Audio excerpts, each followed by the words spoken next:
బంజారాహిల్స్ పోలీసులను ఆశ్రయించిన Indian telecom service మహిళా డైరెక్టర్. ఇండియన్ టెలికాం సర్వీస్ మహిళా డైరెక్టర్ బంజారాహిల్స్ పోలీసులను ఆశ్రయించారు. న్యూసెన్స్ క్రియేట్ చేస్తున్నట్లుగా బుధవారం ఏప్రిల్ 15 పోలీసులకు ఫిర్యాదు చేశారు.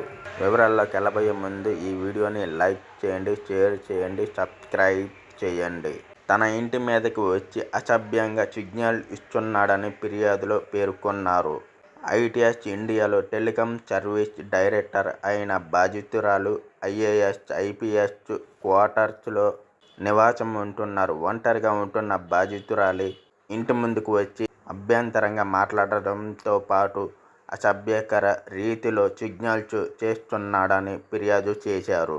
సుతాన్ ఎస్పీ అనే వ్యక్తి తన ఇంటి ముందు న్యూసెన్స్ క్రియేట్ చేసి నానా హంగామా చేస్తున్నాడని ఫిర్యాదులో పేర్కొన్నారు.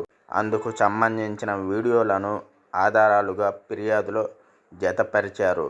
కేసు నమోదు చేసిన బంజారాహిల్స్ పోలీసులు దర్యాప్తు చేస్తున్నారు.